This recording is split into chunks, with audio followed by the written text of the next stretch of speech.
You're listening to the Assembly Call IU podcast and postgame show, the place where Indiana fans across the globe hang out online after every IU basketball game.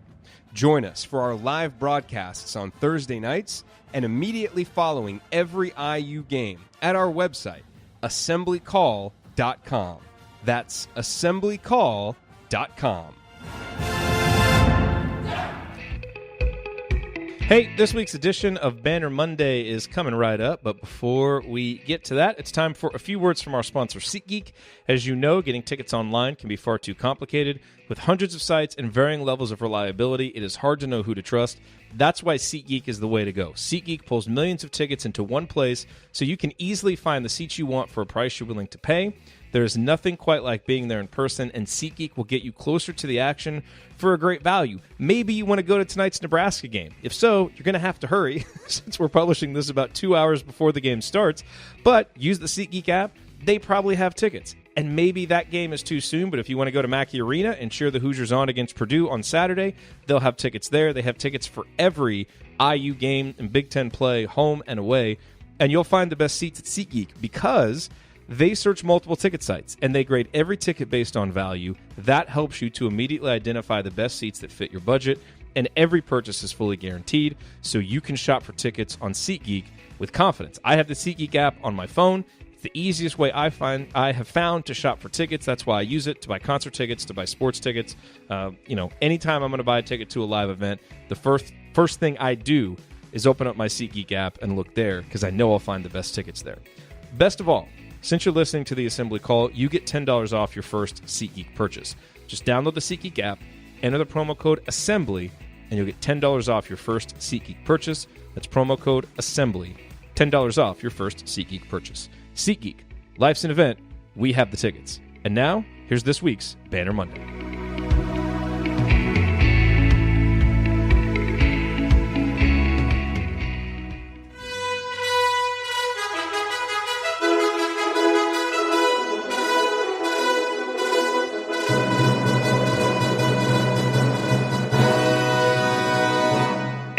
Welcome, Hoosier fans, to this week's edition of Banner Monday, where we kick off each week by doing what IU fans love more than anything else, talking hoops. This is the 11th edition of Banner Monday, and it is our 467th episode overall of the Assembly Call, recorded on the afternoon of Monday, January 14th, 2018. I am your host, Jerod Morris, and let's begin this edition of the Assembly Call how we begin every edition of the Assembly Call, and that is with our Hoosier Proud Banner Moment. And this week's Banner Moment occurred on Friday evening when Sam Vecini, who covers college hoops in the NBA draft for The Athletic, tweeted the following, quote, "Among the 388 players in Division I to take at least 50 shots at the basket in half-court settings, Romeo Langford ranks number one in finishing efficiency at 78% per synergy."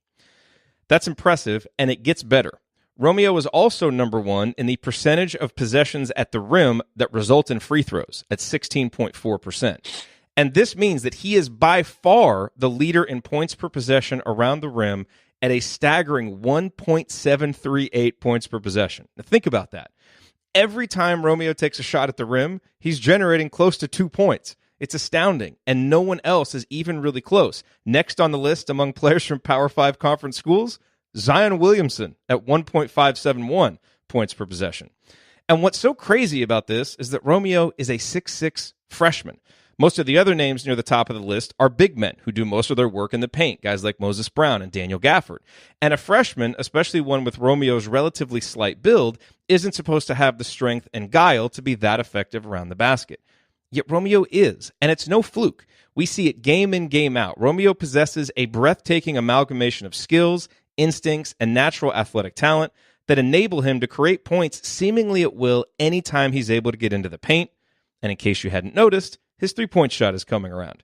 He's 7 for his last 15 from deep and shooting 40% overall in Big Ten play. If the improved outside shooting is a harbinger of things to come, and if his at-the-basket efficiency sustains moving forward, Romeo will be one of the most lethal offensive weapons in all of college basketball over the next 2 months. And when you have a guy like that, you're a threat to win every game you play. All right, joining me for this week's Mailbag, he's a columnist for The Big Lead, a co-host of The Hangover, and he thoroughly enjoyed his one Sunday of Patriots fandom over the weekend. Screw the Chargers. He is Ryan Phillips. Ryan, anything to rant about today? Go Pats, go! Still, are you gonna? Is it gonna be residual? No, go Chiefs. Go Chiefs. Hope they dominate. I'm actually rooting for the Saints to win it all, I think, this year, just for Drew Brees. I don't know. I like the guy. I want to, first of all, give a shout out to my coworker at the Big Lead, Ryan Glassfield, does a lot of amazing media pieces and really a great reporter and writer and feature writer. He and his wife are now proud parents. She gave birth over the weekend to a lovely baby girl. So congratulations, Ryan. As for the Romeo Langford statistic you gave, I'm going to take a different tact on it and say that just proves my point from the last post-game show that Romeo needs to attack more. I mean, he's so good. And I think that it's the fact that he's such a good kid and he wants to defer to his teammates so much. I think in some cases he needs to be a little more selfish. And he's so efficient when he drives, and the results are so good when he drives and gets to the rim that he really needs to be more aggressive and more selfish at times, especially when things aren't going well for the team. And not a knock on him. It's something that develops when you're young and will get better. But I really do think that that's something that needs to happen towards the second half of this season. Is he needs to learn when to dominate and take over games. And he did a lot of that at the end of the Maryland game. Hopefully it carries over because they'll need some of that till this team gets fully healthy. Yep. All right. So on tap for today's Banner Monday, Ryan and I are going to answer your questions. Then we will take a look at IU and around the Big Ten with Mike DeCourcy in our second segment. And then Josh Wilson from the Inside Out Pod is here to help me preview IU Nebraska. Remember that Basketball 201 is now on its own on Tuesdays. That'll be broadcast live Tuesday at 2 Eastern. So we got a quick turnaround. We're doing this, and then the IU Nebraska game is in just a few hours. But we're excited to dive in, answer your questions, and just talk some more basketball. So, Ryan, let's tackle some questions. What do you say? Let's do it. So this first one, this comes from Jeff. He says, how much should we read into the Jerome Hunter post of him getting back to some practice? Is it a late Christmas present or just a teaser for next year? So just so everybody knows what this is, Eddie Cotton retweeted this. It was something that Jerome posted on Instagram of himself in Cook Hall, like he made a long three-pointer, and then I don't remember exactly what it said. It was something like getting ready or something like that. Obviously, awesome to see that Jerome is up, taking shots, getting ready to work out. I would not read too much into this. There is a huge, huge difference between taking some shots on your own in sweatpants at Cook Hall and playing competitive basketball. I have heard nothing that leads me to believe that Jerome Hunter is going to play this year. Obviously, if he does, I'll be pleasantly surprised, but I haven't seen anything. So just take this as, hey, that's awesome that he's up, working out, shooting around, that kind of thing. But I would not take it to mean that it's really any more likely that he's actually going to play this year. You have anything else to add to that, Ryan? No, I think that's a fair assessment. Look, I think that it's great news that Jerome is starting to look healthy and stuff like that. I don't know if he's going to play this year. Maybe he will. Maybe it'll be one of those things where he runs well in practice, starts doing some good things, and they say, you know what, we could use a boost at the end of the year. Let's get him in there. But I wouldn't pin your hopes on that. When you've missed this much of the season, it's really hard to push forward and, take that next step to really waste a year of eligibility this far into the season. So I hope he's getting healthy. I think we all hope that, but let's not get our hopes up too much. If something, and that way also, if he comes back, it's a bonus and we're all happy, but I wouldn't expect it. And same on Race. I haven't heard anything else on him that leads me to believe he's any closer to playing. In fact, some of the chatter is even a little bit more pessimistic about him coming back this season. So, it's chatter. I mean, we have to wait and see. It's kind of one of those. I know we all are going to wonder and we want to see these guys out there, but with those two especially, it's probably worth just putting them out of your mind right now until you hear something definitive like they've started practicing or something like that. Because, otherwise, you might read into this Twitter post or that, and it's not enough to really base anything on. We're just going to have to wait and see with those guys. Anything we get from either of them, I think at this point should be considered a bonus for the rest of the year. Okay, next question. I would say, let me just add with Race. I mean, there is a positive that he's traveling with the team and all that stuff, but that doesn't mean that he's close to coming back. But it's a positive step forward that, for a while, they weren't even letting him on the bench during games and things like that, weren't letting him travel. So he's traveling, he's with the team, obviously positive developments, but we're going to know when we know. Pretty much. I mean, that's as far as that goes with them. We'll know when they update us and we hear it. And so we both have heard chatter on both of those guys, and it doesn't sound great. So we'll see as it goes, but it's one of those things where we didn't hear. I mean, we heard the rumors that Rob Finney was going to play at Maryland about an hour before the game. We both got sort of text from people that he was going to play. So you don't really know until things happen, and they happen kind of fast sometimes. All right, this is from John. He said, Tim Priller posted on Twitter complaining about the fans' harsh criticism of this year's team. I agree. And by the way, here's the tweet that Tim sent. It said, quote, "It's so funny when your team is winning and everything is good. As soon as you lose a game or two, people blame or say certain players suck. Go kick rocks. Y'all are lame and no one cares about your opinion." Good for Tim for stepping up and having the current Hoosiers back. John says, "I agree with the injuries and being only the second year for Archie. I think it's been harsh."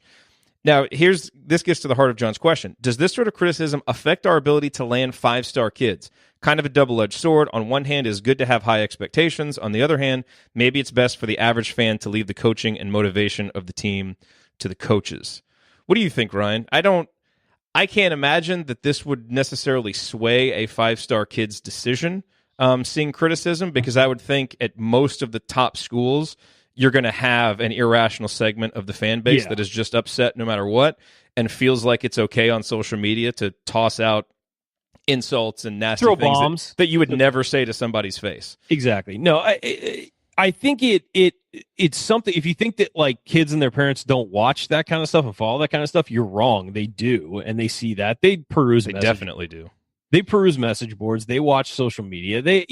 So if there's one fan base that is like criticizing a kid or says like this kid better come to school or this is going to happen, they know that. They're aware of that. So I've heard people say that like, oh, the players don't care. They don't pay attention to social media. They don't pay attention to message boards. They're on that stuff constantly, just like the rest of us, because they're fans of basketball and they're doing their research. And so, yes, I think there is an element of them checking that stuff.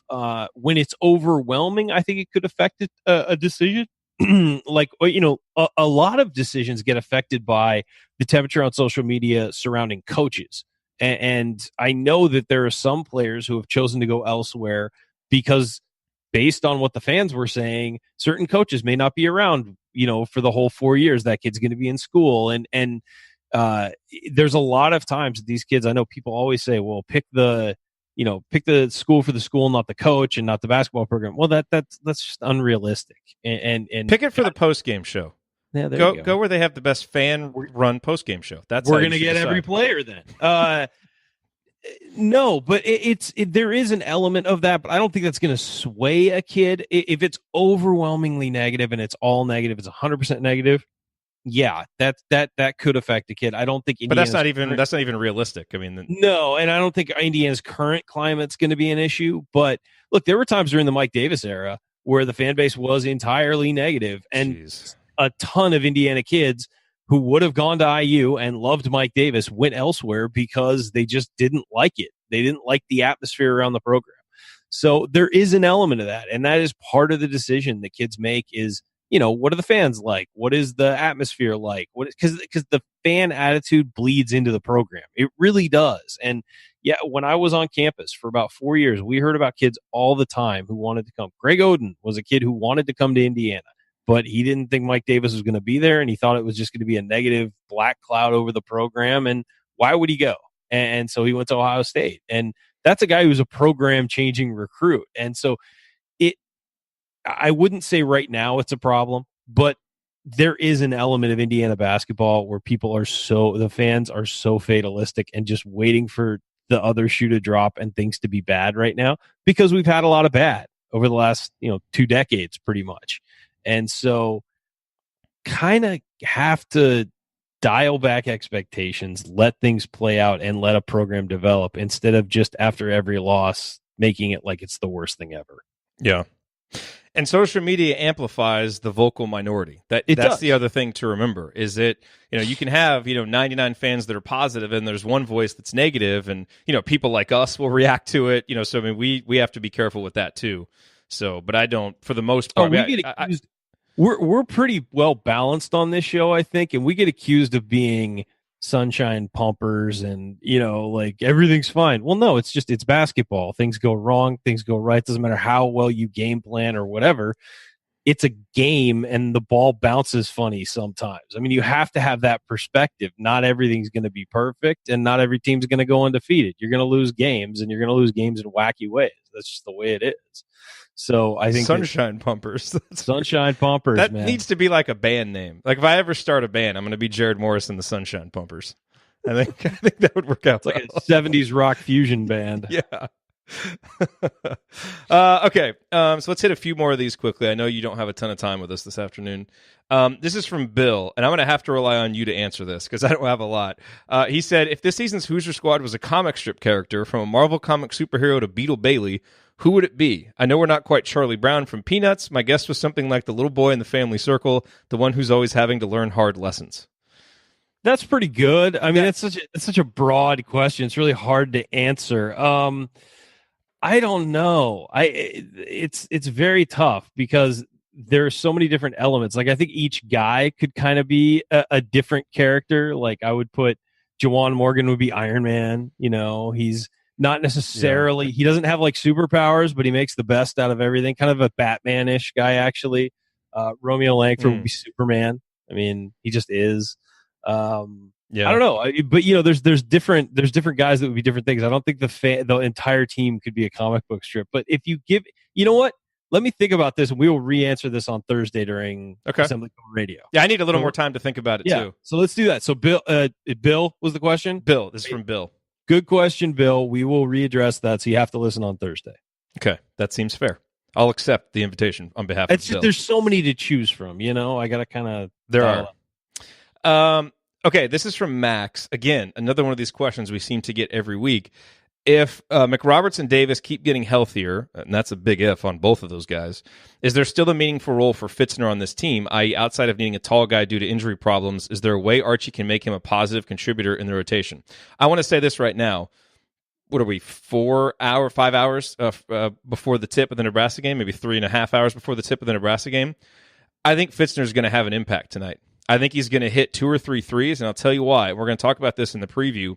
Nebraska's biggest weakness defensively is defending the pick and roll, and they're especially not good at defending the pop man. And so I think if you can get Fitzner in there, run some pick and roll actions, which Indiana has been doing more of, and you would certainly think the matchup would dictate you maybe to get him popping out for a couple of open looks from 3. And I think this could be one of those games that we've alluded to all year, Ryan, where Fitzner's going to come in, he's going to hit 3 or 4 threes and help us win a game.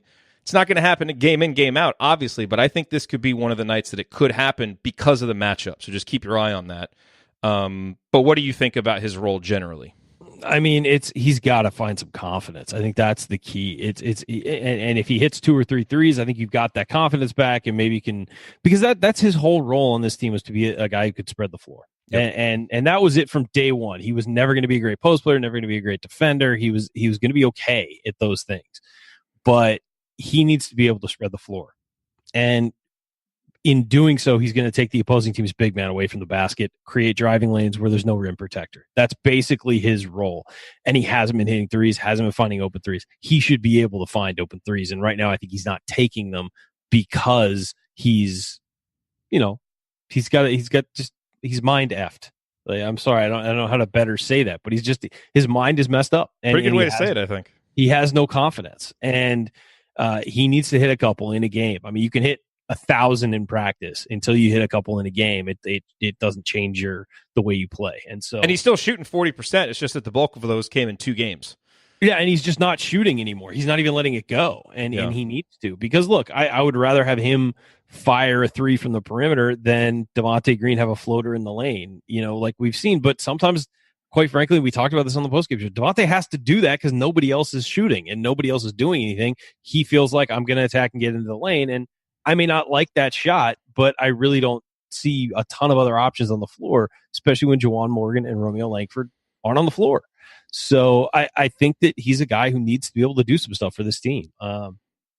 As far as Duran and Zach go, man, those guys got to get healthy. I mean, you're going to need them. It's a thin roster right now. And by healthy, we're talking like 65%, because that's about all Zach's going to be. And Duran clearly wasn't even that against the Maryland game. I mean, he just needs to get to the point where we can run up and down. Didn't Archie say after the game? Archie said he shouldn't have played him. He shouldn't have played. Yeah. And I agree with that.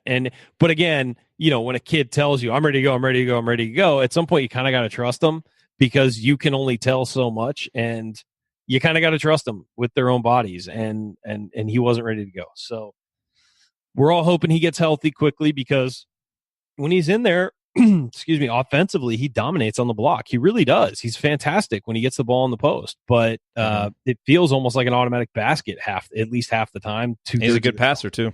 And he's a very good passer, and he reads double teams well, but he's just not healthy. And so we all want him back, definitely. And most importantly, he's a post defender, Yeah. I mean, takes a little pressure off Juwan. All right, so this might be our last question. I actually want to pull one from Twitter because you just mentioned Devontae on runners. So I got this question from Indie Sports Partisan, and I looked up the numbers, but I want to get your impression before I tell you the numbers. He says, I'm curious what Devontae Green's three-point percentage is. Oh, I didn't even recognize that he said three-point percentage. But anyway, his three-point percentage when he catches and shoots while spotted up versus when he shoots while trying to create off the dribble. Which one do you think is higher? I would say spot up for sure. Just by watching games. I might be wrong, but that would be what I would say. That's what I would have thought too. Here are the numbers. Devontae on catch and shoot opportunities is 7 of 18 overall. All 7 of the makes are three-pointers. So his effective field goal percentage is 42%. I'm not sure what the breakdown is on just three-pointers, but I would imagine most of his catch and shoot opportunities have been threes. I'd agree. On dribble jumpers, Devontae is 11 for 21, and 5 of those are three-pointers. So his effective field goal percentage is 64.3%. Wow. So not huge sample sizes, 21 on one and 18 on the other, but he's been much better off the dribble. Now, what do you think Devontae's percentage is on runners? It's got to be low. 3 for 15, which ranks in the 9th percentile nationally. That certainly matches the eye test. I mean, he's a smaller guy trying to go into the lane, and he's not great at it, but he does create things when he goes in there. I just wish that he wouldn't wind up with a runner every time. He does. I mean, it's as he evolves, because again, I think that those first 2 numbers will probably surprise some people. Like, Devontae's pretty good shooting off the dribble. He does get a little crazy when he's in the lane with some of the runners, and especially if he's close for what look like easy layups, and he does his spin stuff, and it ends up, bricking or airballing. If he, I feel like this is the next step for him. If he can get rid of some of those, which are as good as turnovers, even if they don't go in the turnover category, he's going to improve his offensive efficiency. And so if he can drive, and Archie talked about this before the last game, if he can drive and get into the lane and look to kick a little bit more, or find guys instead of just putting up those runners, now maybe you get a higher percentage look. And that, again, you look for these marginal areas where you can improve the offense when it's not being initiated by Romeo and Juwan. I think that's one spot. I think Devontae takes too much criticism, but certainly in that particular area, I think there's room for improvement. Yeah, for sure. And I also think that he just needs to get better at passing when he's not, squared up and moving the ball. I think that sometimes he floats passes and stuff when he's driving, and he just needs to focus more on getting the ball to his teammates. Yeah. Coach says, come on, Jerod, let him play his game. That's what he does. And again, I think the thing with Devontae is he's being asked to really play a game that isn't his. You're really asking a guy to hold back on his instincts. And we all expect that to happen just at the snap of a finger, which is why I think you got to be a little bit patient. And maybe Devontae is not a guy that Archie would have recruited, but he's trying to make the best of it because that's the guy that he inherited. And I think we've seen growth in Devontae. So I am not as down on Devontae, I guess, as others, because I don't know, maybe I'm more willing to see the incremental growth, but others could also say, maybe I'm unrealistic about how far away he is from being the guard that we all want him to be. Probably room on both sides of that argument. Yeah. But, again, do you know what his efficiency level is running the pick and roll this year? He's in the 90th percentile. It's really good. Romeo, just for context, Romeo is in the 95th percentile nationally. Devontae's been really good running the pick and roll, and that's the weakness for Nebraska. So I would expect to see him in some pick and roll actions tonight. And if you can get he and Romeo going, I think that could be a big source of offense for Indiana tonight. Sure. All right, one more question for you, Ryan. All right. This is from Leland. Does the constant repetition of emphasizing one sport contribute to the ongoing injury situation? From high school or perhaps before, it seems that an athlete is committed to one sport and plays it exclusively and continually. Would time off help the athlete recover from the constant use and mitigate the injuries to the body? So I don't know if he's talking specifically about IU's injury situation here, but maybe just injuries more in general. I don't know if it's devotion to one sport. I am for letting kids play multiple sports and actually encouraging them to play multiple sports, mainly because you're interacting with different people, and I think that the social aspect of sports for a kid's upbringing is as important as the athletic endeavor. There, I've always said that I think that the most mature and well-rounded people played team sports growing up, and that's not always true, but I think that you tend to learn a lot about working with others and how to kind of achieve a goal that's not just for you if you play team sports. And I think that playing multiple team sports and interacting with different people, and I think that's a positive. As far as injuries go, I don't know. That's really tough because each injury is so different, and every situation is different. I do think that playing year round like we do now. I mean, when I played in the olden days, we would play basketball in the spring. Wearing Chuck Taylors. Yeah, exactly. Really short shorts. We would play in the spring. Which are back now, by the way. I know, it's great. I could sell some of my old ones; they'd be vintage. We used to play basketball as a winter sport. Obviously, we'd play in the winter, and then we would take a couple weeks off. I played baseball, but then we would do spotty tournaments. We would do it every couple weeks. We'd have like a basketball tournament for a couple days or a week or whatever. But it wasn't every weekend, and it wasn't all summer too. And we would have a couple tournaments during the summer. We had them planned out way in advance. We knew how to build around it. But it wasn't, every weekend we weren't in a different spot. Every weekend we weren't traveling to a different spot. Every weekend we weren't going somewhere else.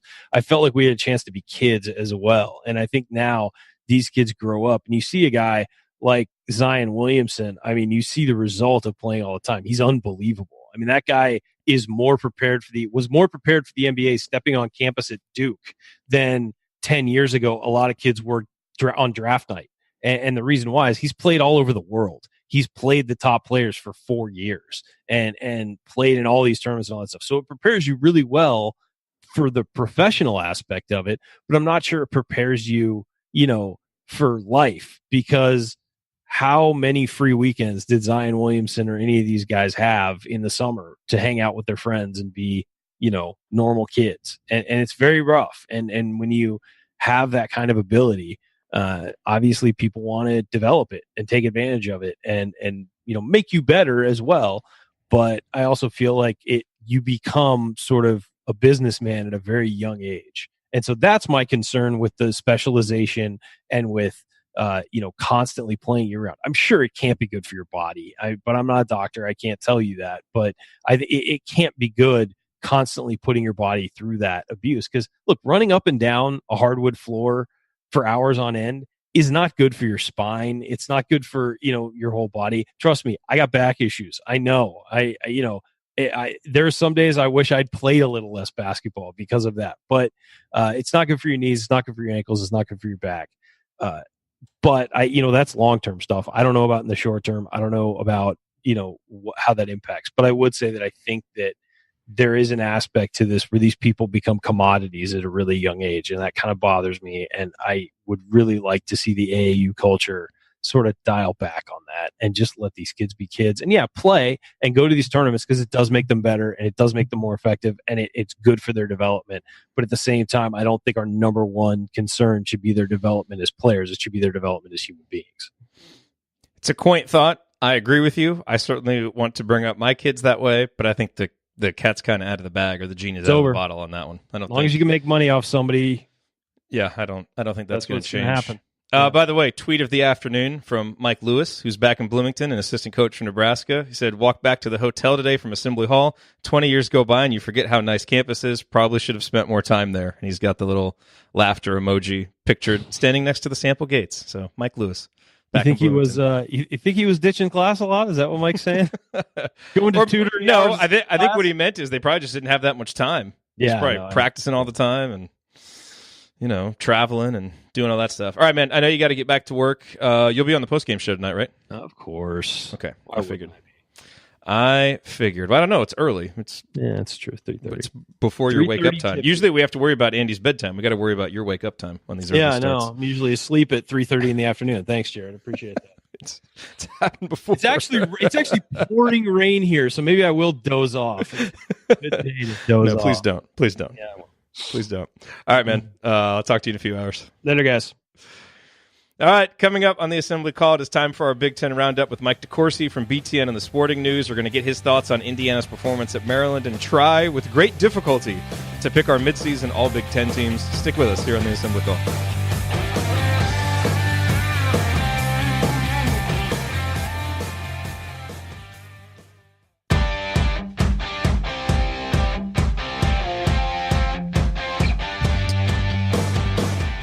Welcome back to Banner Monday. Each week here in our second segment, we zoom out to get an objective opinion on our Hoosiers and to kind of take a look at how things are going across the Big Ten Conference. And there's no one better to do that than Mike DeCourcy, who covers Big Ten hoops for BTN in addition to his columns for the Sporting News. Mike, welcome back to Banner Monday.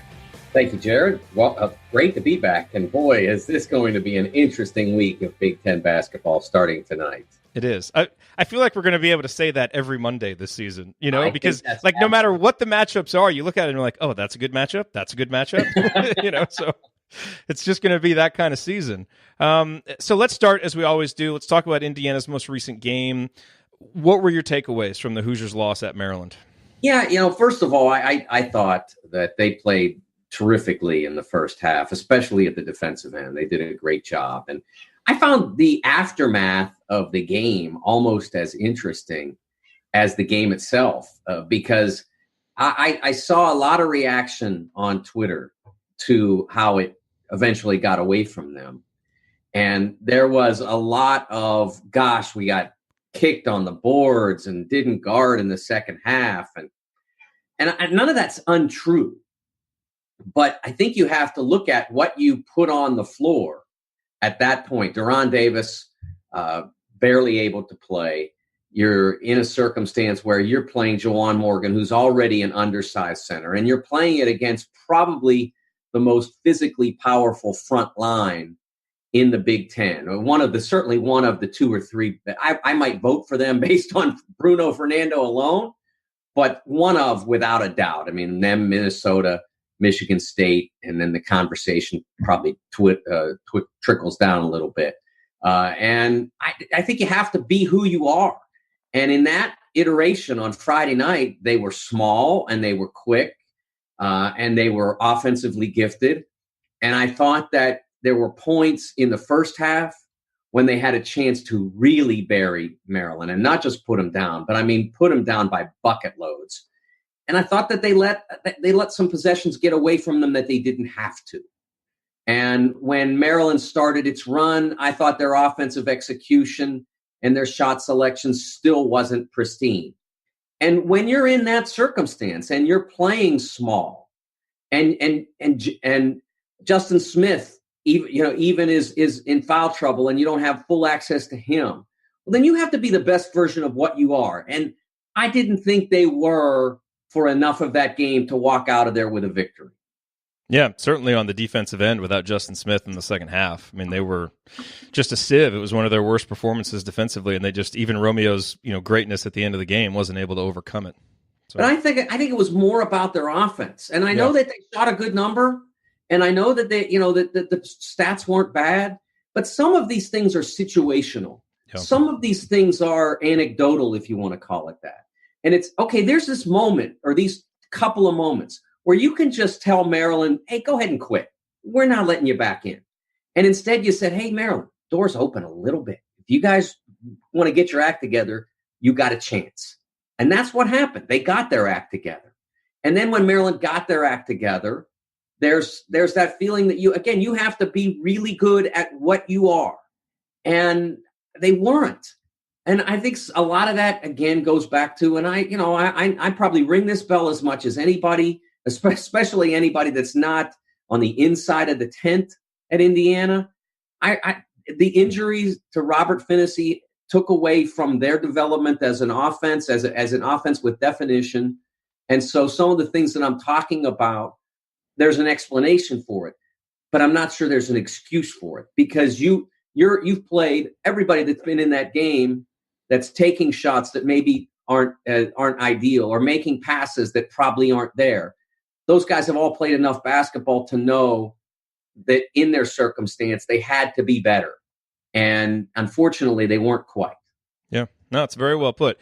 You mentioned the injuries. So is there any way that you can kind of put Indiana's injury situation kind of into perspective for us? Because obviously the amount and the type of injuries they've certainly felt abnormal. But I'm kind of wondering how abnormal it is and if there are any kind of relevant examples of teams that struggled with injuries like this through January and then mostly got healthy and kind of kicked it into another gear down the stretch, because that's obviously what we're all hoping for. Well, I think that probably the best example of that, and you wouldn't necessarily want to transpose their ending onto yours, but Michigan State in 2016, when they won the Big Ten championship with Denzel Valentine as their star. Remember, Denzel missed a lot of that year. Missed, I think, 5 games. That's right. They in early January. They had multiple players. I think they had 5 players miss multiple games that year. Gavin Schilling missed a big chunk of time. And obviously the most compelling injury was to Denzel, but they had injuries all through their lineup, and they were able to get most of those players back for the stretch, and they played great in February, and they wind up as a number 2 seed, and then they get Just stop there. But you can't count on the idea that whatever happens to Indiana, that you're going to get a misseeded team like Middle Tennessee State stuck in your brackets. If this team gets a number 2 seed, sign me up right now. Oh yes, sign me up.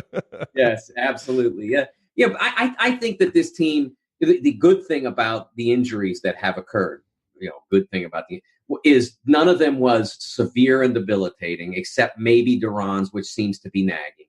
And none of, although they all cost time, none of them cost a long stretch of time. So you didn't have to completely reform your team during that absence and then completely reform it again during the return of that player. So what you've had to date is a series of disruptions. We lost some time in late November because of it. We lost some time in early December because of it. And now you're losing, or have lost, I should say, because it's over now, some time in early January because of it. And you still have a lot of time. It's really 2 months left in the Big Ten season. There are 8 more episodes of Big Ten and Beyond. That's how I keep count. So there's 2 full months left of the season. So a lot of time to get better. Now, the hard part of getting well, so to speak, is that you don't go out and get 3 games that are like, those are 3 W's you chalk up, just a question of how you perform. Every game almost you're playing in this league is, boy, we got to play to win this one. It's the reality of the league. There's no game that you look at and say that's a W. And Rutgers the other night, you saw that with Ohio State.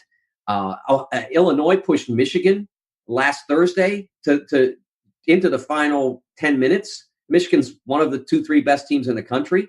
So there's no game that's going to make you well. You've got to get well in practice, get better, and then be ready to play on game night.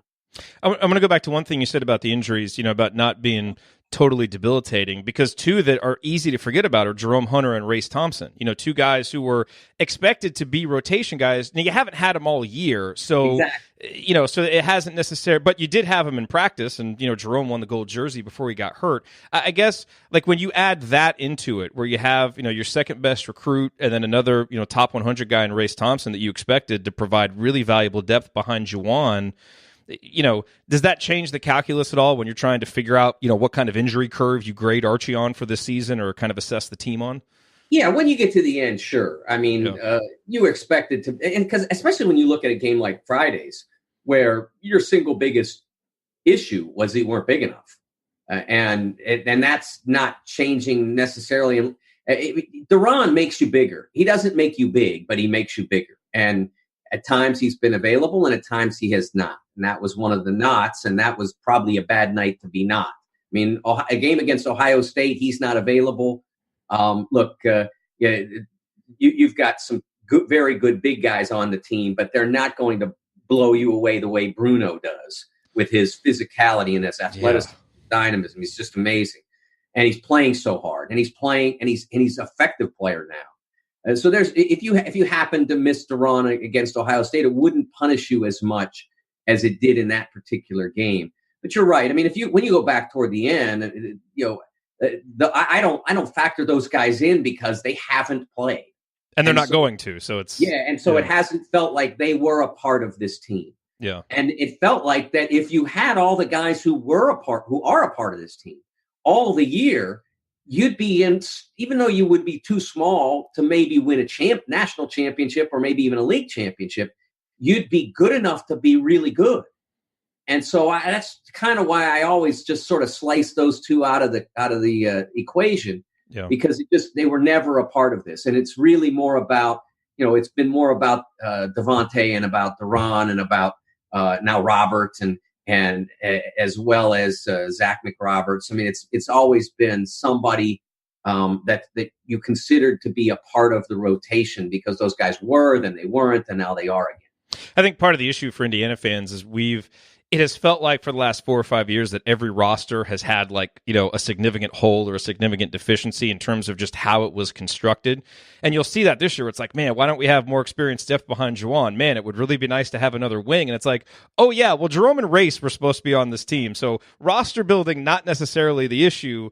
It's just been a confluence of crazy injuries that hopefully will not be an annual thing, and I don't think anybody expects that they will be. Okay, so let's look around the Big Ten. Start as we always do with our power rankings. Who is the current top 4? Michigan, Michigan State. I have to assume Maryland has probably solidified their hold on the 3rd spot, I would think. Yeah, those 3 are fairly easy to put in order at the moment. And I'm not saying that, I don't think that Michigan and Michigan State are going to fall out of 1-2. I don't expect that. I looked at the schedules over the weekend for those 2 and for Maryland. And again, there's no easy schedule in this league. Nobody has one. I mean, it's impossible because, even if you had all your road games were Rutgers, Penn State, Northwestern, Illinois, would you really feel, you might feel better about that than Michigan, at Michigan State, at Minnesota, and at Nebraska, say, or at IU, but you still wouldn't feel good. So there is no easy schedule. But I thought that, whatever schedule door might have opened for Maryland, given where they are right now, it's not there. I mean, their schedule's really hard. So that's not going to be what gets them to that level. And although I think I do think they have the most high-end talent of any team in the league. Bruno Fernando and Jalen Smith will be probably the highest selected players in this league whenever it is that they enter the NBA draft. So with Romeo being the one that would be in that category, but in terms of having multiple, that they'll have the most. And so that they have that, but then the schedule, and then they still are a little bit inconsistent on the wing. They don't always get contributions from their wings, and when they do, it's not always the same guys. So I think that's probably the difference between them and Michigan and Michigan State, where the contributions for those guys are pretty consistent. Michigan's circumstance, they can get it from anybody. I mean, since we returned to Big Ten play off of the holidays, Michigan has had 4 different players lead them in scoring, and none of them has been their leading scorer. Has not. That is the most Michigan stat ever. Jeez. Teams have decided that Iggy is the target for them, and it's understandable. He was great in the first 2 months, but it doesn't help. I mean, yesterday Northwestern left open Xavier Simpson, and he scored 24 points, and they left open John Teskey, and he scored 17. And so it just doesn't help you to play that way. I don't think that you can overweight any of their players unless you get lucky. I mean, if you overweight toward particular players and then the guy that you leave open has a tough day, then good for you. And then maybe you have a shot. But it really makes it tough. So it's those 3. And then the 4th team, I think right now, Minnesota is in that spot. It's going to be a rotating. Yeah, who wants it? It's going to change every week. It could change to, I don't think they play tonight, but it could change tonight. I mean, it could change tonight if IU beats Nebraska. Maybe they slide in. Who knows? But it's going to be those 2 spots, 3 and 4. I think that they're going to include a lot of teams because there are, when people talk about the Big Ten getting 10 teams, it's because they have 10 really good teams. I'm not sure whether or not the math can work on that. I've done some calculations on it from when something similar has happened in the past, and it's it takes a really interesting confluence of events that I don't think that Rutgers, Penn State, Northwestern, and Illinois will be up for. I don't think they're going to cooperate and say, you know what, we'll just stop. We're not going to play hard anymore. We're not going to try to win. No, I think they're going to keep competing and keep doing things like what Rutgers did last week to Ohio State. We might have to up the degree of difficulty on this segment and have it be like power rank the conference 3 to 7. And then you really have to split some hairs. Forget about 1 2. Yeah. Well, just because, I mean, I think you're right, though. It's going to be really hard for either of those teams to fall out. Not that they couldn't, but it's tough to foresee it right now. All right, so speaking of difficult discussions, this was another question that came in for our mailbag, and I saved it for this conversation. From JD, he said, who are your Big Ten all-conference teams right now? Seems like a tough choice. Yeah, I'll say. I spent way too much time on this earlier today, and I still don't feel really good about it.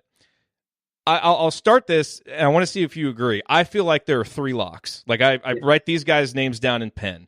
Carson Edwards, Ethan Happ, and Cassius Winston. There you go. Absolutely. Okay. Easiest thing to do. Yeah, to me, and even though you might question Cassius Winston's defense, his offense is so good. I mean, he's got to be there. So I had those 3, and then I had a really hard time. Right. So who did you go with as your 4th and 5th? And I didn't go with it. I don't know. How is this officially done, actually? Do you have to do like guard, forward, center, or do you just pick the 5 best players? Okay, I don't either. Especially now with positionless basketball. Yeah, I just went 5 best players. Okay. Yeah, so, like it's not the same as football where, if you pick 11 guys, no position, you might pick 11 quarterbacks. I mean, it's not. So, I like 1 year, 2002, we had like 4 point guards. We had Steve Logan and Jay Williams and Juan Dixon and don't say that name on this podcast. And Drew Gooden, and because they were the 4 best players in the country. Drew was the least of that 5. I mean, they were just the best. So it didn't feel right to say, oh no, because you play the same position, you got to sit. No, it didn't feel right. So just trying to pick the 5 guys who've had the biggest impact, and it is really hard, as you said. When I got past those 3. I will give you a little plug for Sporting News. We will have our midseason All-America team going up tomorrow. And part of what made it easy, those 3 guys are all on there somewhere in those 15 guys, 3 teams, 1, 2, 3. So that's done. And then the 4th guy for me, I thought about it and I said, I just have to put Xavier Simpson in there. It's an odd pick. He's only averaging about 8 points a game. But he may be the most valuable player in the league right now. His defense is incredible. His leadership. He's the one constant that you can look at and say he's there almost every night for them. Even when he's not scoring, he's creating. Yeah, he's defending all the time. And so I went with him. And look, I left out guys who are having great years so that I could put him in there. And anybody who says, no, it should be this guy, I can't argue with you because your guy, whoever that is really good. But I went with Xavier for that spot. And then the 5th spot was where it's tough because now I've got 7, 8 candidates for that. Yeah. And I had to leave out James Palmer. I had to leave out Tyler Cook. Yeah. I had to leave out Romeo. Ooh. I know. But I mean, it's not. Look, like I said, I know. Tonight. I know. I mean, Romeo's great, having a fabulous year. And Jawan's not far off that list as well.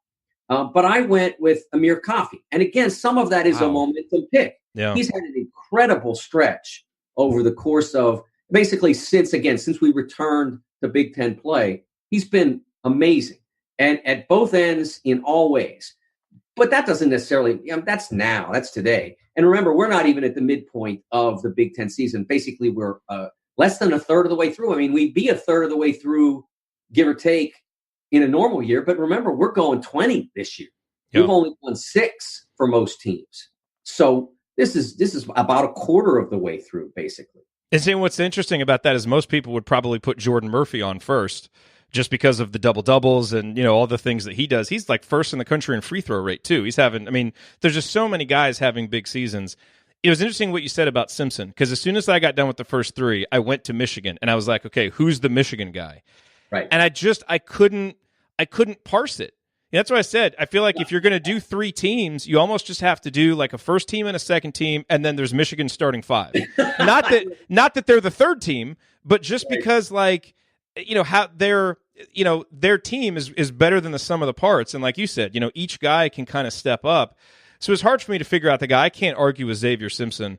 But to me, the next two guys after those two were Bruno Fernando and Romeo Langford.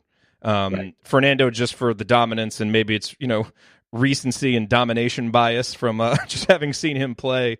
And then just, I'm curious to get your thoughts on whether you would put Romeo over Juwan or how you would rate those two. Because I went back and forth on it, but I eventually settled on Romeo because he's been better in Big Ten play.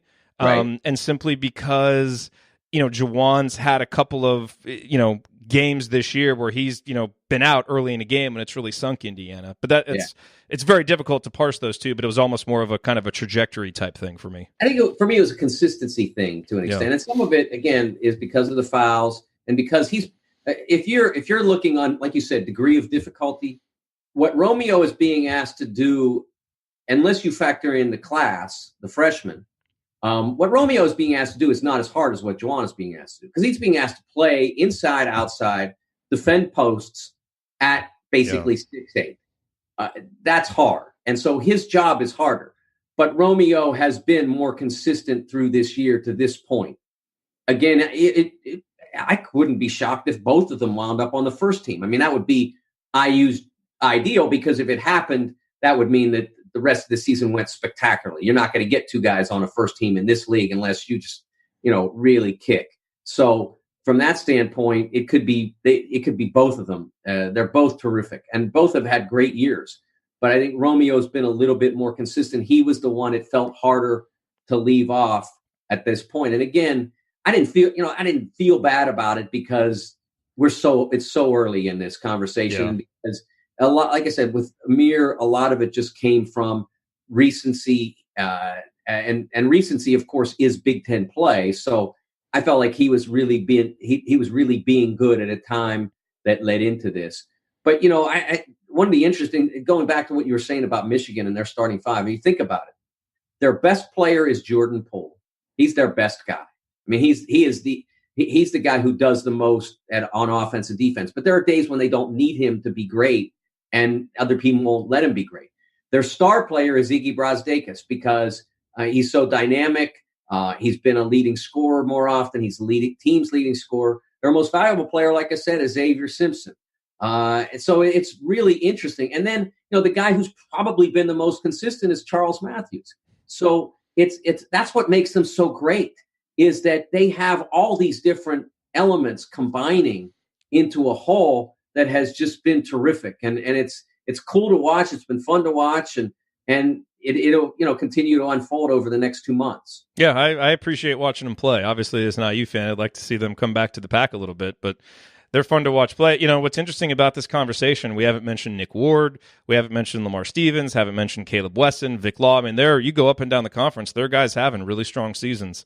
And that's what makes a great conference, is great players and really good coaches. And I think the Big Ten has both this year. So yeah, I can say that, look, there are two national championship contenders, I believe, in the league. And at the start of the year, I might have said zero that legitimately you thought could do it. I mean, other than maybe they got way better than we thought.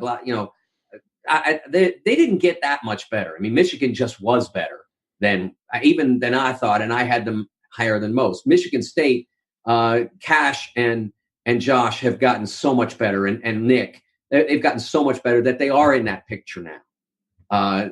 Which not surprising that they made that progress, just that you couldn't necessarily count on it, but they have. So you've got those two. And then you've got more depth in this league than I think any I've ever seen. Because when I compared them, when I talked about that 10 the other day, at the start of the conversation, I compared them to the 2011 Big East. And that was the year the year that got 11 Big East teams into the tournament out of 16. And one of the reasons they got 11 was because they were great, but also because the bottom was awful. I mean, DePaul won one game that year. Yeah. They were so good. I looked at it together, combined, that the 5 teams that did not make it won 20 league games total. And 7 of those were by Seton Hall, which was number 12. So the rest of them combined only won 13. And And I think 7 of those games that were out of those 20 were won against the upper 11. 7 out of 20. The rest were all just them beating on each other. Yeah. It's still early, and we haven't had a lot of Rutgers versus Ohio States yet. We saw how close Northwestern came to Michigan. We saw how close they came when they were at IU. Mm-hmm. They could still do some damage. Penn State beat Virginia Tech out of the league. They're really going the wrong direction right now, but I'm not sold that that's the way it's going to stay. So I think that this league, top to bottom, to the very bottom, is as strong and deep as I can remember. All right, Mike, let's close with this. Tonight, obviously, we have Indiana, Nebraska. Saturday, Indiana, Purdue. What are the matchups in between those two that IU fans should pay attention to? Well, when you were going to ask, I was going to make a little joke about you should be aware of the Purdue game, but you already are, so you're good. We're aware. The beautiful thing about this league right now is that you turn on the television. If you want to watch some good Big Ten basketball, it's on every night, and the games are all good. So so it's hard to winnow it down. But Michigan on Saturday goes to Wisconsin. That's a huge game. Obviously, it's a losable game for the Wolverines, and Spartan fans and Hoosiers fans will all be rooting for the Badgers, I would think. They've been surprisingly beatable at home. Yeah, I know, but you can't say that all of a sudden it's that it's not still a fortress. They've had an odd year. I think they've had a real rhythm problem on that team. They can't seem to get. Brad Davison struggled early with his transition back to playing off the ball, and now I think he's got it. And now he's got it, and Dimitri Trice can't make a shot. Basically, maybe once or twice a game he strikes, but a guy who was literally shooting 60% from 3 at one point in the season is now, over the last several games, not even at the Mendoza line. So they just can't seem to get in sync. And of course, Ethan Happ is great almost every night, but it's just but when they put it together, we've seen they've beaten terrific teams. So big game for there. And then the other one that struck my eye was Maryland, Ohio State. Maryland needs it to stay with the other two at the top of the league, and Ohio State needs it to hang on. There, Ohio State is already in a 3-game losing streak. Their next 4 games are pretty tough, and that's one that it's at home. You got to think at home against a team that's that although they're excellent, they're basically your weight class, or at least you would hope. And so that's a game that Ohio State really needs. So should be fascinating to watch. Awesome. Well, Mike, as always, thank you for your insight. Next week, we'll be doing this on Tuesday. Martin Luther King Jr. Day is Monday, so we're gonna do Banner Monday on Tuesday again. So we will look forward to hopefully getting your impressions of 2 Indiana victories and seeing if the Hoosiers can squeeze their way back into your top 4. Well, good luck to your men, and I'll look forward to seeing all the games and talking to you next Tuesday. Absolutely. Thank you, Mike. Alrighty, and coming up on the Assembly Call, it is time for our game preview. IU Nebraska tips in 2.5 hours. We're going to talk about it. Josh Wilson from the Inside Out Pod is here to tell us what to expect in tonight's game. Stick with us on the Assembly Call.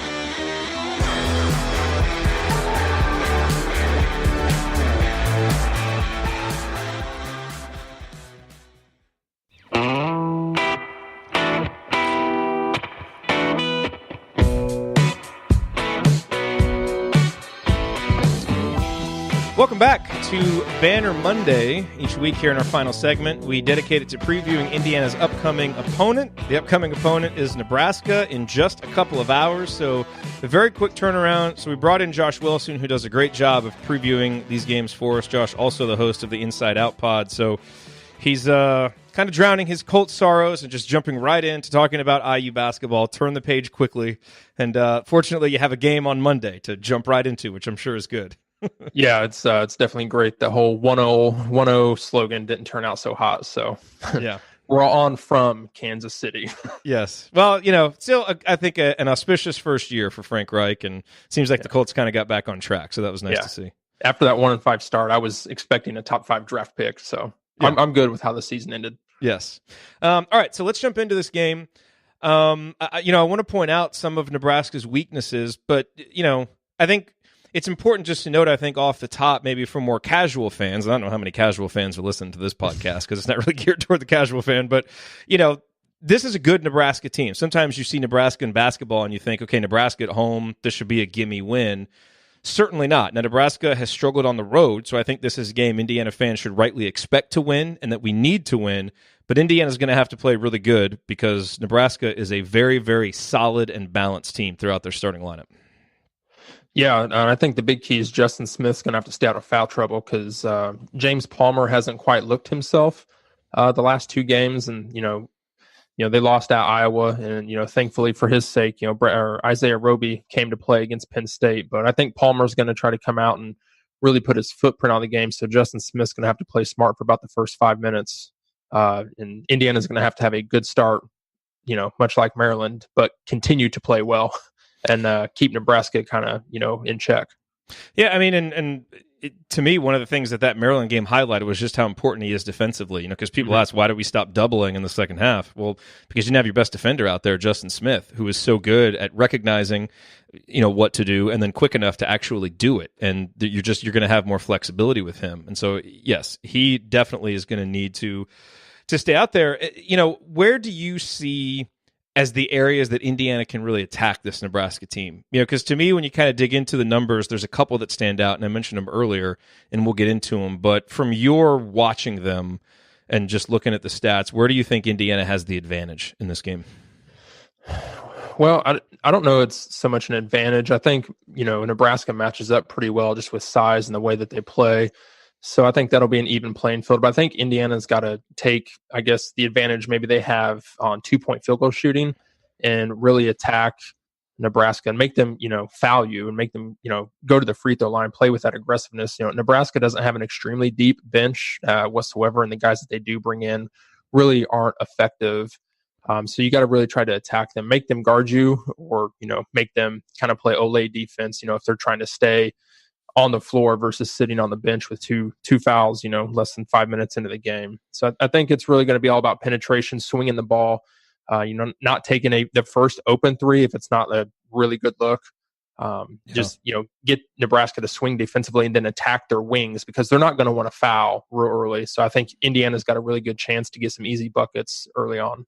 Yeah, they don't foul. I mean, they don't put teams on the free throw line. And when you look at their losses, they've had a guy or two in foul trouble, and that forces them to play to their bench, and they don't really like to do that. Like their starting five, right up there with Michigan and Michigan State's among the best in the conference, but they just don't have many people that they can bring in off the bench. So I think you're absolutely right about that. They're not a great defensive rebounding team. So it would seem like Indiana might have a chance for second chance points. I will say, you look at the numbers in Synergy, they're in the 80th percentile in terms of not allowing putbacks. So they're giving up some rebounds, but they're pretty good at, not allowing opponents to turn those into points. But still, coming off a game against Maryland where rebounding was just awful, it would be nice to see, Indiana do a better job on the glass. From an individual matchup standpoint, you talked about Palmer, and he's a guy who, uses a lot of possessions, takes a lot of shots. The one thing that became clear to me looking at the games they've won and the games they've lost is he can be a very inefficient volume shooter. Like he will take shots and he'll miss a lot of shots, but he'll keep taking them. It seems to me like what differentiates his good games over his bad games more than anything is how often he gets to the line. Because even in games where he's not making shots, he'll literally shoot like 14, 15 free throws. I mean, he has some big time, like double-digit free throw games. And so that strikes me as something that's important for Indiana, to defend him without fouling, not only to avoid foul trouble, but simply because if you do that, he's an upperclassman, but a place like Indiana, tough environment like Simon Scott Assembly Hall, you wouldn't expect a huge shooting night from him. And if you don't allow him to get to the line, now you depress his point totals, and that's a big part of what they do offensively. Yeah, and if I'm Archie, I think I just tell Justin just to play straight up. Really, if he gets the ball in the post or on the wing, maybe give him a step. But so you think Justin will guard Palmer and not Roby? Yeah, I don't know. I think Palmer's more dangerous, so I think maybe you put Langford on Roby, or maybe I don't know how they'll match up, but I think Palmer, because really Palmer's going to try to get his. I mean, he's averaging 19.5 a game. I mean, there's nights he's gone for 30, 29. I mean, he's done 30 a couple times, 29 a couple times. So I think you got to put your best defender on him and at least, make him take tough shots, even if, Romeo's guarding him or, Juwan, who I'm not sure who Nebraska's fifth starter is. I think it's that Thomas Allen. Thomas Allen. Is he a big guy? I believe he is. I believe he's a big guy because Watson's the point, and then Copeland's kind of the 2-3, and they play a really big lineup. Yeah. Allen's a guard. He's 6'1". Is he? Yeah. Okay. He and Watson. So they have a couple of shorter guards. Then Palmer's 6'6", and then you got Roby at 6'8" and Copeland at 6'9". Now I almost wonder, especially given how Romeo has done. Like when he guarded Vic Law, where it was like kind of a mano-a-mano matchup against another team's best player. I wonder if if you start out giving him that challenge. Because there are probably still people right now who would put Palmer on first team All Big Ten over Romeo, right, or which I think is insane. Palmer's a really good player. I've never been as high on him as some other people are, and I think Romeo clearly, like statistically, has been better. I would love to see it one-on-one, go out there and defend. Now, you got to do it without fouling. But I think Romeo responds to those kind of challenges. Yeah, I was getting ready to say that. I think that brings the best out of Langford, and I think you saw it a little bit at Maryland. I was at the Northwestern game in person, so yeah, him and Vic Law went right at each other. I know Vic Law had kind of made a comment, and it was like a media session the day or two before the game that he basically, I hope Romeo's ready. And I think, it's kind of like, okay. Oh, he will be, Vic. He'll be ready. Yeah, he'll be ready. So that's a great point. So I don't think you put Juwan on him just because how much he uses, the ball and possessions. I think Juwan's a little more important, obviously, but than Smith, that is. But yeah, Romeo would be a great matchup because the length's better. I'm interested to see how that comes out. That would be a good matchup to watch. I think Romeo, because I know you and Alex Bozich talked about that extra gear he may have, and I think that may bring it out tonight. Yeah. So, I went into Synergy, as I like to do before these games, just to see, especially these good teams, like Maryland and Nebraska. Okay, they're, probably really good to excellent in most things. Where's the weakness? And for Nebraska, it's incredible. You look at their Synergy profile, and it's really stark. I mean, they are excellent or very good in almost everything defensively, defending spot-up shooters and defending isolations. Like they're just really good across the board.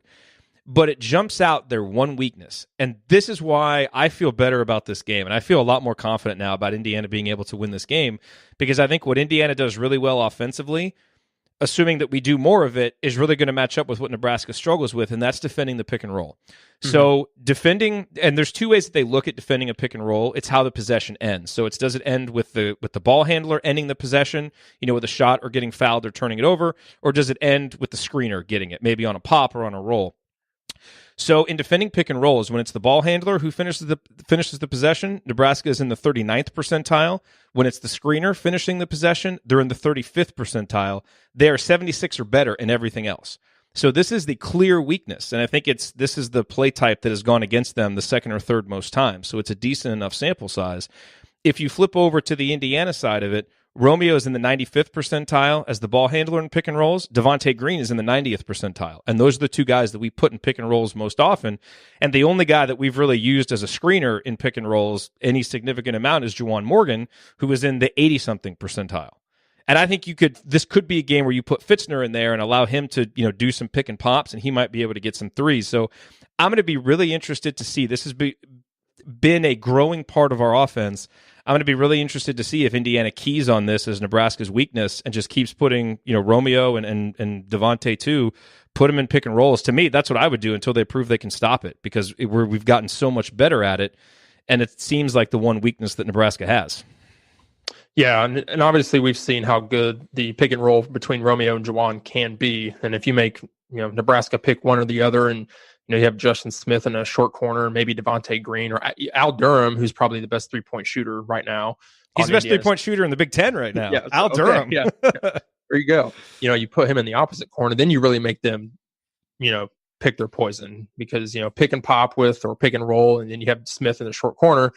Well, you got three options to stop, and Langford's really good decision making, and Al's in the opposite corner. Then you've got four guys, then Juwan sets a solid enough pick, then you're playing kind of 4-on-3, and somebody's going to have to make a decision. So I think if you make them make tough decisions like that, Indiana's going to have a really good offensive game tonight.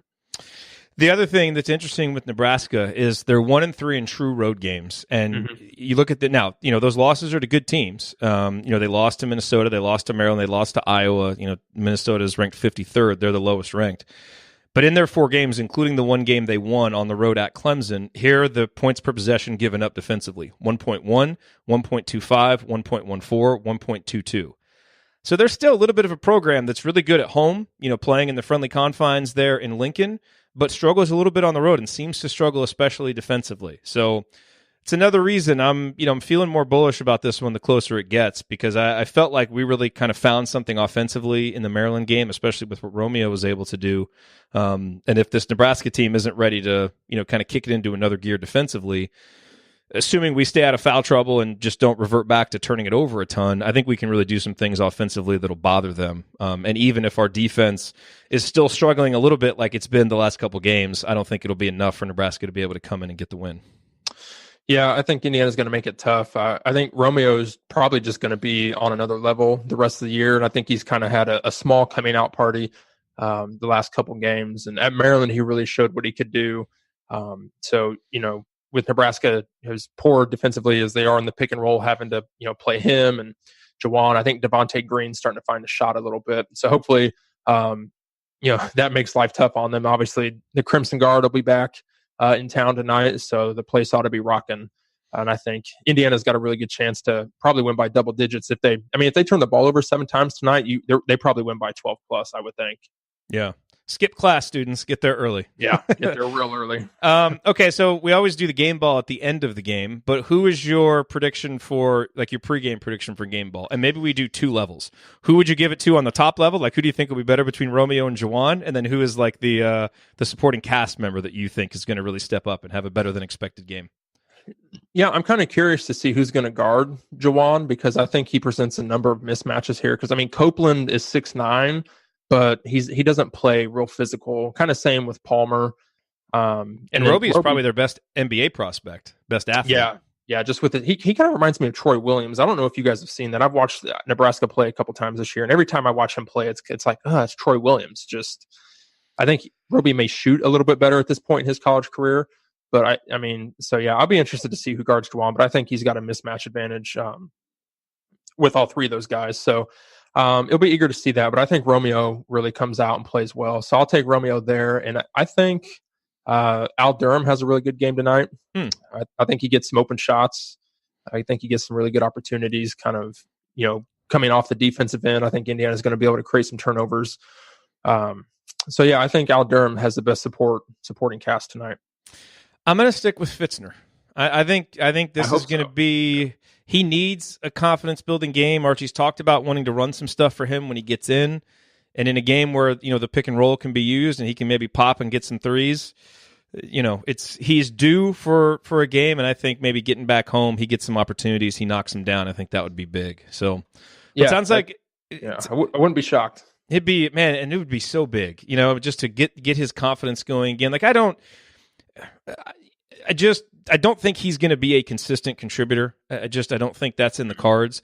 But I still think he can be a guy that helps Indiana win 3, 4, 5 games by making some big 3-pointers. Kind of like the Marquette game. This almost kind of has a Marquette feel to it, almost. Yeah, I think, because we knew Marquette wasn't really solid defensively, and Indiana just came out and. If Fitzner has a night, if he shoots well, and I think if Indiana's shooting the ball well, it could very well. I don't know if it'd be 23 like that game was, but like I said, I think it could be 12 to 18. I think they could get hot. Well, we have we started the segment trying to tell everybody to respect Nebraska and that this is going to be a tough game. Maybe Indiana will have to grind it out. Now here we are at the end. We've talked to ourselves, but I kind of feel the same way you do. I felt a lot better. Now, I will not feel this way when we go to Nebraska. Playing at Nebraska, totally different ball game. But I kind of feel the way you do. I did not have a good feeling before the Maryland game, and the last 30 minutes of that game played out to a certain extent, like how I thought it would. But man, I'm getting a good feeling about this one. So Indiana needs to win this game, and they probably need to win it playing well, because you go at Purdue, at Northwestern, Michigan, at Rutgers, at Michigan State. If they don't win this game tonight, it could be a long couple weeks. So they need to play really well. And like you said, I feel really good about it. Yep. Hopefully we're right. Hopefully. And if not, then hopefully no one got to listen to the segment because we did it so soon before the game. Right. All right, man. Well, Josh, thanks for coming on, especially on short notice. Always appreciate it. Remind everybody where to go to subscribe to the Inside Out podcast. Yeah, Yeah, anywhere you listen to podcast, Apple Podcast, Spotify, anything like that. I'm on all those platforms, and you can follow it on Twitter at inside_out_pod. Thanks to Archie Miller for the podcast idea. And you talk about IU, Colts, Pacers I too? Yeah, I do. It's the name is primarily from Archie, the whole inside out thing. But I'm a huge Colts fan, huge Pacers fan. Obviously with the IU connection with Vic there. So I just love to talk about sports. But yeah, it's got a pretty big IU following at the moment, I would say. Awesome. Well, everybody take a look at that, and then, of course, join us for the post-game show after tonight's game. All right, That'll do it for us on this week's edition of Banner Monday. If you ever want to see us do the show live and be part of the live chat, join us at assemblycall.com on Monday afternoons for the live broadcast of our Banner Monday recording, and you can always subscribe to our podcast by searching for Assembly Call wherever you listen to podcasts. And don't forget to go to assemblycall.com or text IU to 66866 to join our free email newsletter, which will make you a smarter and more well-informed IU basketball fan. Thank you for listening. We'll be back in a few hours for the IU Nebraska postgame show. Hope you'll join us. Until then, keep your elbows in and your eyes on the rim, and go Hoosiers. Thank everybody for coming out. All right, I got to get out of here, folks. Thank you. Thank you for being here and for listening to this episode of the Assembly Call. We appreciate it. And we really do rely on the support of audience members like you to keep our show going and to keep growing. And so we have set up a page on our website at assemblycall.com/support that lists 5 ways that you can support the Assembly Call. And we encourage you to choose whichever method is the easiest and most convenient for you. One of the methods is donating, and so many of you have donated, and we appreciate it so much. On that page, you can choose a monthly recurring donation or an annual recurring donation or just a one-time donation, whatever works for you. And if you don't want to donate, another way to support the show is you can use our affiliate URLs, iutickets.shop or iustore.shop when you're going to shop for tickets or gear, and we will get paid a small commission when you use those links. But however you support the show, we appreciate it. Thank you.